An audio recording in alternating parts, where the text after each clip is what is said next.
wasn't a very outgoing kid at the time. If I ever did anything social, it was because my degenerate friends had somehow dragged me out of the house. This was one of those times. Well, it was supposed to be. My friend Philip invited me to a house party at like 8 p.m. It was pretty spontaneous, but I had nothing going on, so I reluctantly agreed to go with him. I knew he was going to give me crap if I refused. I can't even lie though. The idea of a party, even with strangers, sounded more appealing than being alone. Philip was a few towns over from me, so it made more sense for us to drive separately instead of going together. He gave me the address, and I was on my way. The literal second I pulled onto the street, Philip bailed at the last minute.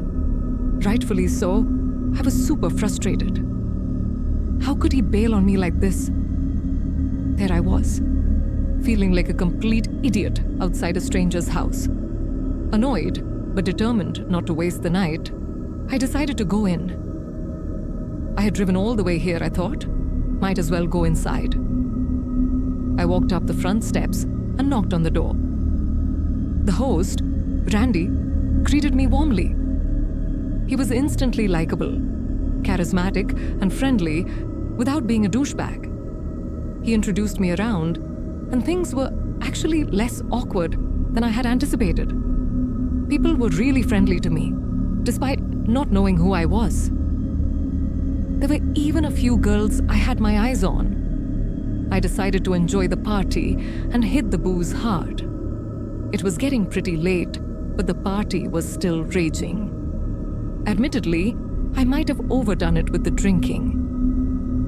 At one point, I was so nauseous and dizzy that I needed a break. It must have been close to 2 a.m. at that point.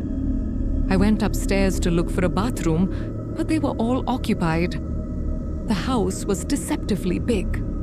Granted, it was probably the alcohol, but I was literally getting lost, stumbling through the maze of hallways up there.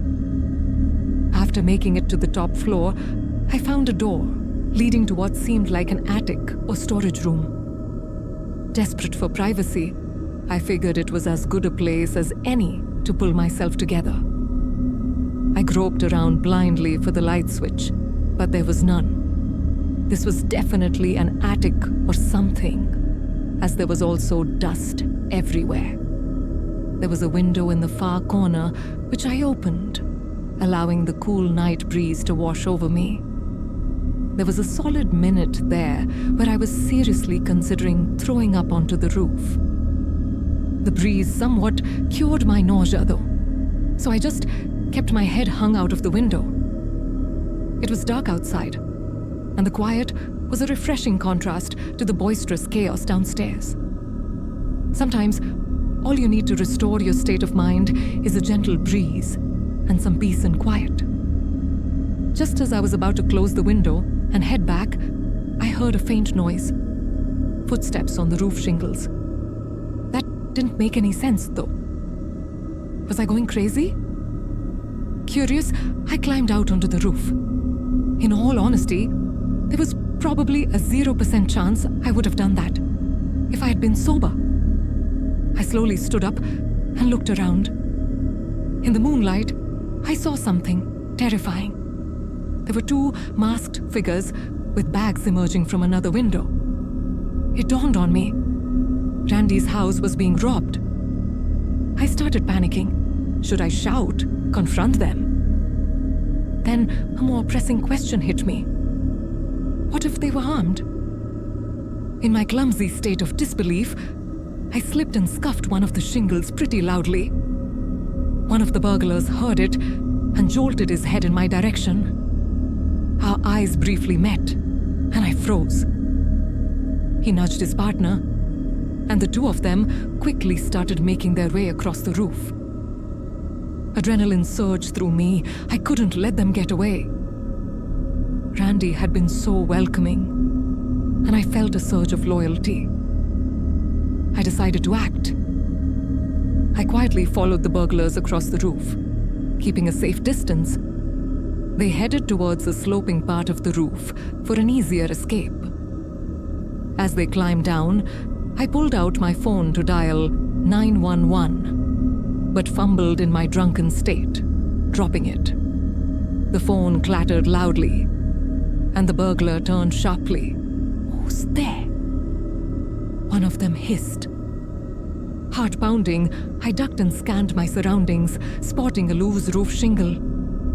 Without thinking, I grabbed it and hurled it toward them. It missed, but the noise startled them, causing one to lose his footing. He tumbled down the roof, crashing into the gutter before falling to the ground. The other burglar, now panicked, leaped to a neighboring tree and scrambled down. I rushed to the edge of the roof and saw the fallen burglar groaning on the ground. I needed to alert everyone. As I turned to head back, I heard sirens. Someone else must have called the cops. I stumbled back into the attic room and made my way downstairs, trying to appear calm. The party was still in full swing, oblivious to the drama outside. I found Randy laughing and chatting with guests. "Randy, you need to call the police. There's been a robbery. I saw the burglars on the roof," I said. Randy's face turned from amusement to shock. "Are you serious?" he said, as he hurried to make the call. I explained what happened. The party mood shifted from celebration to concern. Apparently, one of Randy's neighbors had coincidentally already called the police to file a noise complaint, which was an incredibly ironic turn of good fortune. When they arrived, I recounted my story, leading them to the injured burglar. The man was arrested, but his partner had fled. The party ended abruptly, people started scattering, and the lights got flipped on. I tried my best to act sober, but even after all that happened, I was still stumbling a bit. Randy thanked me profusely, still in disbelief. As for me, I was just glad I could help, despite the bizarre and terrifying circumstances. Looking back, I still can't really explain why the burglars would have chosen a house having a party to rob. But maybe they had prior knowledge of the house and knew no one would be upstairs. I figured that would be the end of the story. But fast forward a few months, and I've got quite the update. I was playing video games at Philip's house one night when he got a call from Randy, who invited us over for a few beers. Up until that point, I hadn't actually realized the two of them were that close. The first thing I noticed when I pulled up to Randy's house was that the front door and every window in sight were completely different. Was I not remembering his house right? I could have sworn the windows and the front door had been white, but they were all gray and much more heavy-duty looking. Randy waved us in, and we went down to his basement. We cracked a few beers and started playing a game of pool. To my surprise, he actually recognized me from the party and thanked me again for my trouble. What he told us was actually crazy, though. Apparently, the burglar the police caught that night refused to snitch on his partner and was currently serving a lengthy prison sentence.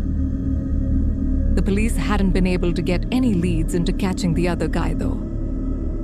Randy told us that not even a week after the incident happened, his family started receiving threatening letters from an unknown sender, some of which included pictures of Randy and his family members. Obviously, they reported these occurrences, but the police had no real leads. A month after that, Randy's mom noticed a suspicious vehicle circling the house at like 1 a.m. And a few days later, Randy's dad claimed the things in their backyard had been gone through and moved around. In response, Randy's dad upgraded their home security and even went as far as to replace and reinforce all their doors and windows. I was shocked, this was still an ongoing issue for Randy, and I had no idea how serious a situation like this could get. Summer's fast approaching, and I'm sure I'll have another update when I see Randy again. Summer is the greatest season by a long shot. That's a hill I'll die on any day. My love for the summer doesn't revolve around partying or drinking, as you may expect, but nature. Warmer weather and the outdoors are inseparable, in my opinion. And I guarantee you that when the heat rolls through, I spend more hours outside than inside. It was a warm night in mid-June, a few summers ago when this happened. I was 17 or 18 at the time. For context, there's a massive nature preserve near my house. When I say massive, I mean it. It's close to 1,000 acres in size. To this day, there are still parts of it that I'm positive I haven't explored. 2 of my friends and I agreed to spend a night camping in those woods. Technically, camping there was strictly forbidden and borderline illegal, but we figured that there was no chance someone would catch us in this dense forest. We just had to trek as deeply as possible. Chuck was the camping fanatic of the group. I'm telling you, this kid loved cosplaying as a Boy Scout and probably knew close to 100 different knots. Our other friend, Jackson, always supplied the drinks. If we were sober, he was unhappy. That's just how things went when Jackson was involved. I remember the feeling of the gentle summer breeze blowing through my hair as the 3 of us packed up Jackson's car. The weather was ideal. Not too cold, not too hot. A few beers later, the 3 of us found ourselves lugging camping equipment through the woods at like 11:30. I can't lie, I was feeling the alcohol start to hit me as we marched along. Chuck always carried this industrial-grade flashlight with him, so the darkness of the forest wasn't much of an issue. As much as I enjoyed the outdoors, though, traversing through thick woods at this hour was a bit creepy, even with Chuck's flashlight on hand. After close to half an hour of straight walking, the 3 of us found ourselves in a small, flat clearing that was an ideal spot to set up camp. We pitched our tent as per Chuck's instruction and set our chairs up. The fire was the next step. Chuck once again took the lead on this, and after a few more minutes, we had a pretty decent fire going. Jackson reached into his bag and tossed me another drink. He then grabbed his JBL speaker and started playing some music. The vibe was perfect, and we must have been talking and drinking for a good 2 hours. We were all pretty drunk at that point, and I could tell the other guys were just about ready to pack it up for the night. Jackson turned the music down and started collecting discarded beer cans. Just then, a deafening whistle pierced the silence. I nearly jumped out of my seat, going from drunken haze to high alert in a matter of seconds. I don't know how to describe it. The whistle was abnormally loud, but still sounded distant. Jackson quickly shut the speaker off, and the 3 of us sat in silence as we exchanged concerned looks. I could feel my heartbeat pounding through my chest. We sat there, frozen in place, for what seemed like forever, listening intently to our surroundings. But there was nothing. It almost seemed quieter now than it had when we first got there, like eerily quiet. Not even the normal wood sounds you come to anticipate. I used that time to play my memory of the whistle back in my head. It definitely wasn't an animal's noise. The best way I can describe it is a standard whistle you would hear at a ballpark. Chuck finally broke the silence, quietly urging us to pack up and leave. Jackson and I disagreed with that plan, though. we might risk encountering whoever made the noise, which I was beyond terrified of. It was past 3 a.m. at this point, and an encounter this late would only mean trouble. Chuck hypothesized that whoever made that noise was probably aware of our presence, which was a chilling thought. I didn't know what to do. On one hand, staying put violated every survival instinct I had. Backing up and leaving at this hour didn't seem like a much better option either, though. We finally agreed to wait it out. I went to put the fire out, but Chuck cautioned me against it, saying that a fire would repel any dangerous animals. Only then did the true gravity of the situation smack me in the face. We were literally miles away from any civilization. It was 3 a.m., and there was an unknown entity somewhere in the darkness. Another 10 minutes or so passed, and we had resumed talking, but at a much lower volume, with no music. I don't think any of us felt safe going to sleep just yet, though. And then, out of the corner of my eye, I saw it. Something small flew over the darkness of Jackson's shoulder and landed directly in the fire. It was a firecracker. I screamed bloody murder as it started sparkling in the fire, and Chuck cursed as he sprung up out of his chair and bolted into the darkness.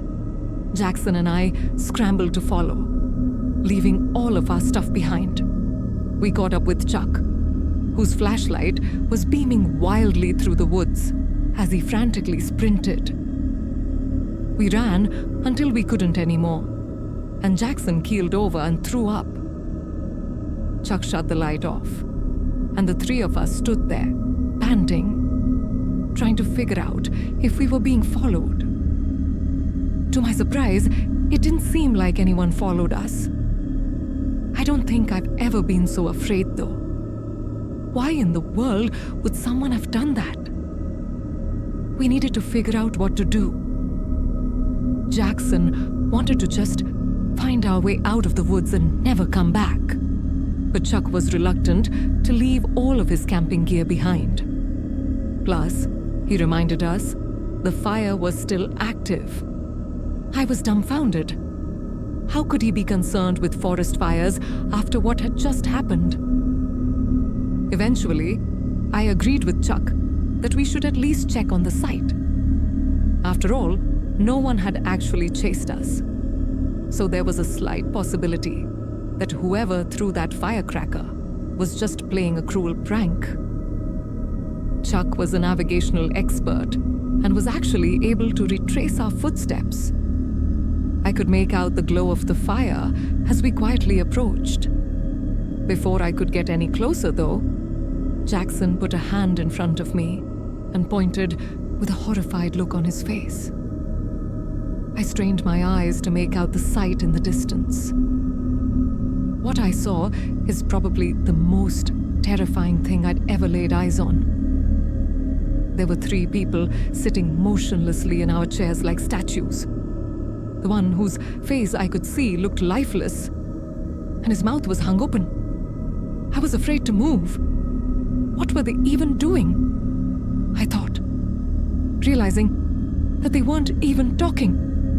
This was not normal. The 3 of us watched for a little while longer before deciding to back off.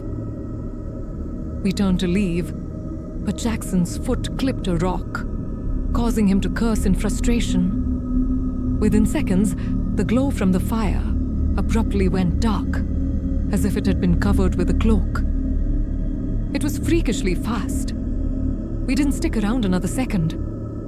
We again sprinted away from the site, but this time, we could hear footsteps crashing behind us. We didn't stop. This time, we bolted out of the woods and ran all the way to Jackson's car. By some miracle, we weren't followed out of the woods. None of us spoke on the drive back, each of us lost in our thoughts.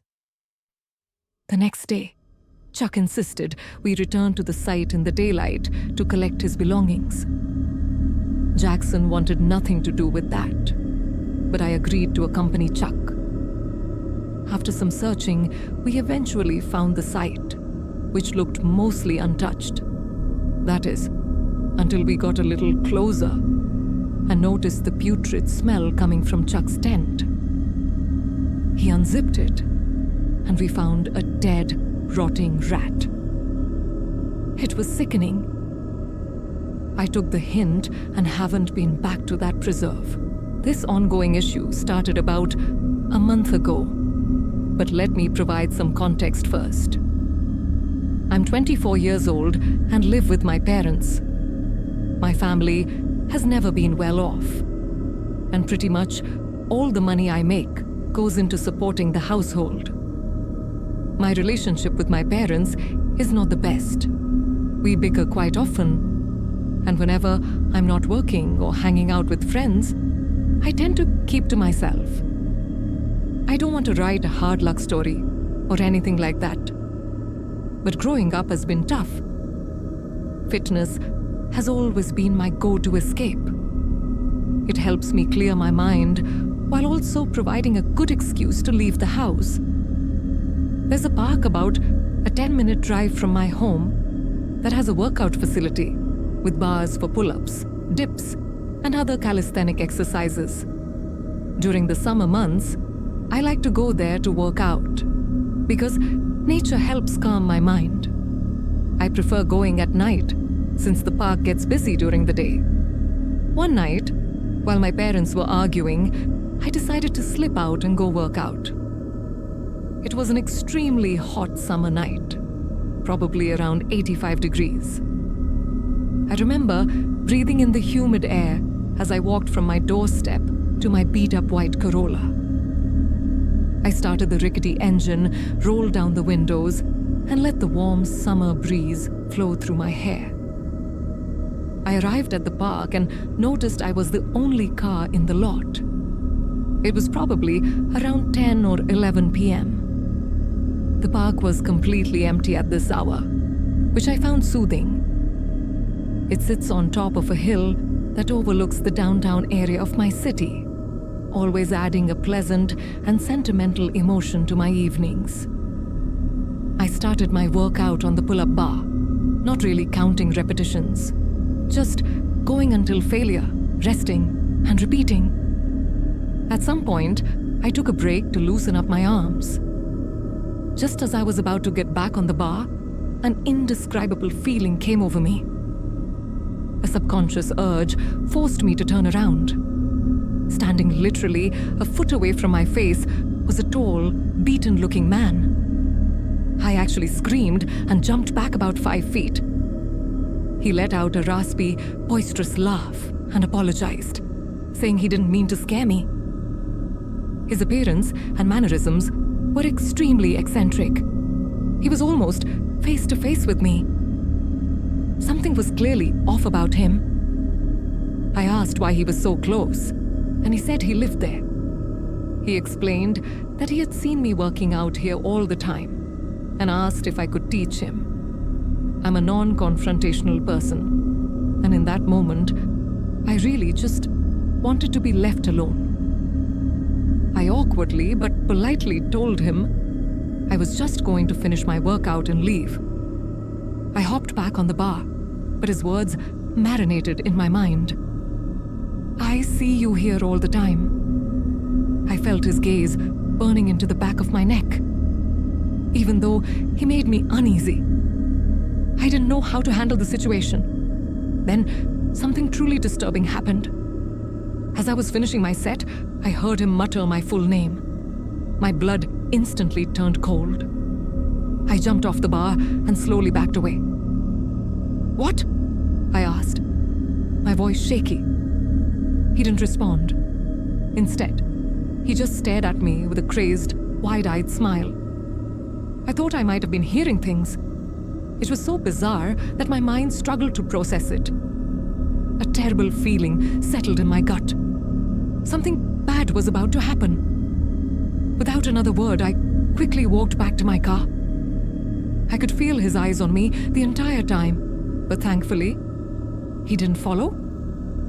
Before leaving, I glanced back one last time. He was now hanging from the pull-up bar, attempting to mimic my movements.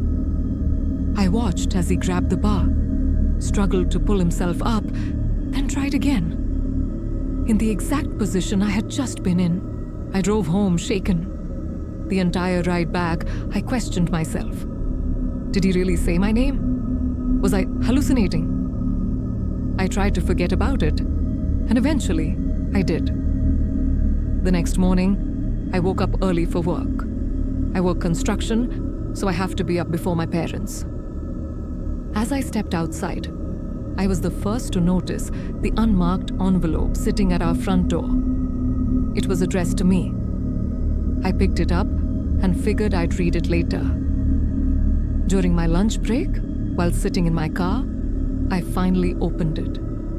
I had no idea what to expect, but never in a million years did I think I'd find 10 printed photos of me. They were all taken without my knowledge. One was of me in my car. Another was of me at work. One was of me exercising at the park. My heart pounded as I flipped through the rest. One was of my house. And the worst of all, a photo of me sleeping, taken from outside my window. I nearly choked on my food. Tears welled in my eyes. I felt completely exposed, unsafe. I immediately told my boss something urgent had come up and left work. He wasn't happy, but I didn't care. I took a picture of the photos and drove straight to the police station. I handed them everything and explained my encounter at the park. I described the man in detail. They said they would look into it. I told my parents, and for the first time in a long time, they actually showed me some sympathy. But things only got worse. A couple of nights later, around 3 a.m., there was a knock at the door. I didn't answer, assuming the worst. Another time, I found a sticky note on my car window with a heart drawn in Sharpie. I went back to the police to report the continued harassment.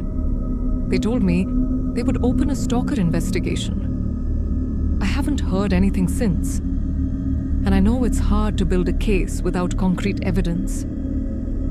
This happened about a month ago, and ever since, I've been on high alert.